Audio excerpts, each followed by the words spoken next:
ಯೆಹೋವನೇ, ನಿನ್ನ ನೇಮಗಳನ್ನು ಆರಿಸಿಕೊಂಡಿದ್ದೇನೆ, ನಿನ್ನ ಕೈ ನನಗೆ ನೆರವಾಗಲಿ. ಬುಧವಾರ 1 ಜುಲೈ 2026 ಇಸ್ವಿ. ಈ ದಿನದ ವಾಕ್ಯ ಧ್ಯಾನಕ್ಕಾಗಿ ನಾನು ಆರಿಸಿಕೊಂಡಂಥ ವೇದ ಭಾಗವು ಪೌಲನು ಕೊರಿಂಥದವರಿಗೆ ಬರೆದ 2ನೇ ಪತ್ರಿಕೆ 9ನೇ ಅಧ್ಯಾಯದ 8ನೇ ವಚನ.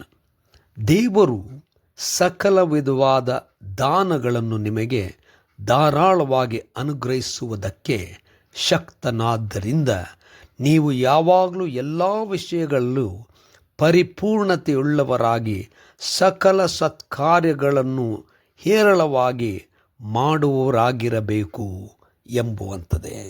ಕರ್ತನಲ್ಲಿ ಪ್ರೀತಿಯುಳ್ಳ ದೇವ ಜನರೇ, ಶುಭೋದಯ.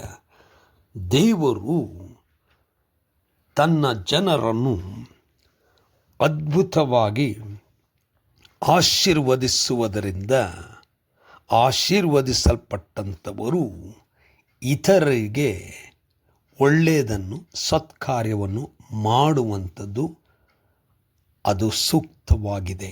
ಕರ್ತನ ನಾಮಕ್ಕೆ ಸ್ತೋತ್ರವಾಗಲಿ. ಕರ್ತನಲ್ಲಿ ಪ್ರಿಯರೇ, ಈ ವಾಕ್ಯ ಧ್ಯಾನ ಮಾಡೋಣ. ಈ ದಿನದ ವಾಕ್ಯ ಧ್ಯಾನದ ಶೀರ್ಷಿಕೆ ಹೇರಳವಾದಂಥ ಆಶೀರ್ವಾದ. ಪೌಲನು ಕೊರಿಂಥ ಸಭೆಯವರಿಗೆ 2ನೇ ಪತ್ರಿಕೆ ಬರೆಯುವಾಗ ಯೆರೂಸಲೇಮಿನಲ್ಲಿ ಇರುವಂಥ ಜನರು, ಅವರ ಪರಿಸ್ಥಿತಿ, ಆ ಸಭೆ ಅನುಭವಿಸ್ತಿರುವಂಥ ಕಷ್ಟಗಳನ್ನು ಹೇಳಿ ಅವರಿಗೋಸ್ಕರವಾಗಿ ಸಹಾಯ ಮಾಡಬೇಕೆಂಬುದಾಗಿ ಅವರನ್ನು ಎಲ್ಲ ವಿಧದಲ್ಲೂ ಕೂಡ ಬಲಪಡಿಸಿ ಕೊಡುವುದಕ್ಕೆ ಉತ್ತೇಜಿಸುವವನಾಗಿದ್ದಾನೆ. ಕೊಡುವಂಥವ್ರು ನಾವು, ಆದರೆ ನಮಗೆ ಎಲ್ಲವನ್ನು ಕೊಡುವಂಥದ್ದು ದೇವರೇ. ದೇವರ ಹೊರತು ನಾವು ಏನೂ ಕೂಡ ಪಡ್ಕೊಳ್ಳಲಿಕ್ಕೆ ಸಾಧ್ಯ ಇಲ್ಲ ಎಂಬುದಾಗಿ ಹೇಳುತ್ತಾ, ದೇವರು ಕೊಡುವಂಥವರನ್ನು ಬಹಳ ಪ್ರೀತಿ ಮಾಡುವಂಥವನು ಮತ್ತು ಪೂರ್ಣ ಮನಸ್ಸಿನಿಂದ ಕೊಡುವಾಗ ದೇವರು ಎಂಥ ಅದ್ಭುತವಾದಂಥ ಹೇರಳವಾದಂಥ ಸಕಲ ವಿಧವಾದ ದಾನಗಳನ್ನು ಸಮೃದ್ಧಿಯಾಗಿ ಕೊಡುವಂಥವನಾಗಿದ್ದಾನೆ ಎಂಬುದಾಗಿ ಹೇಳುತ್ತಾ, ಸಮೃದ್ಧಿಯಾಗಿ ಸಂತೃಪ್ತರಾಗಿ ತಮಗೆ ಮಾತ್ರವಲ್ಲದೆ ಮತ್ತೊಬ್ಬರಿಗೋಸ್ಕರವಾಗಿ ಸತ್ಕಾರ್ಯ ಮಾಡುವುದಕ್ಕೋಸ್ಕರವಾಗಿ ದೇವರು ಸಮೃದ್ಧಿಯಾಗಿ ಕೊಡುವಂಥವನಾಗಿದ್ದಾನೆ ಎಂಬುದಾಗಿ ತಿಳಿಸುತ್ತಾ ಇದ್ದಾನೆ. ಕರ್ತನಲ್ಲಿ ಪ್ರಿಯರೇ, ದೇವರು ಕೊಡುವಾಗ ನಾವು ಯಾವುದನ್ನು ಅಪೇಕ್ಷಿಸುತ್ತೇವೋ ಅಥವಾ ನಮ್ಮ ಅಗತ್ಯತೆ ಎಷ್ಟಿದೆಯೋ ಅಷ್ಟು ಮಾತ್ರ ಅಲ್ಲ, ಅದಕ್ಕೆ ಮೀರಿ ತೃಪ್ತಿಯಾಗುವಷ್ಟು ದೇವರು ಒದಗಿಸಿಕೊಡುವಂಥವನಾಗಿದ್ದಾನೆ.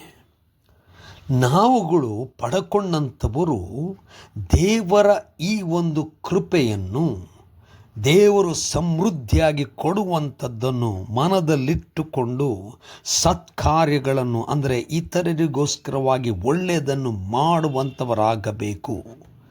ಅದೇ ದೇವರು ನಮ್ಮಿಂದ ಅಪೇಕ್ಷಿಸುವಂಥ ಕಾರ್ಯ. ದೇವರು ನಮ್ಮನ್ನು ಹೇರಳವಾಗಿ ಆಶೀರ್ವದಿಸಿದ್ದಾನೆ.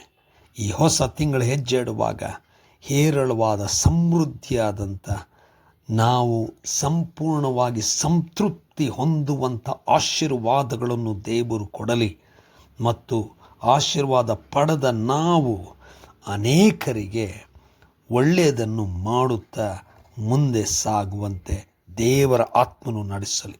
ಕರ್ತನೇ, ದಯಮಯ ಸ್ವಾಮಿ, ಕೃಪೆಯಿಂದ ನಮ್ಮನ್ನು ನಡೆಸಿದ್ದಿ. ನೀನು ನಮ್ಮನ್ನು ಸಮೃದ್ಧಿಯಿಂದ ತುಂಬಿಸಿದ್ಯಲ್ಲ. ಒಳ್ಳೆಯ ಕಾರ್ಯಗಳನ್ನು ಮಾಡಲು ಬಲಪಡಿಸು. ಯೇಸುವಿನ ನಾಮದಲ್ಲಿ ಪ್ರಾರ್ಥನೆ ಬೇಡಿದೆವು ತಂದೆಯೇ, ಆಮೆನ್.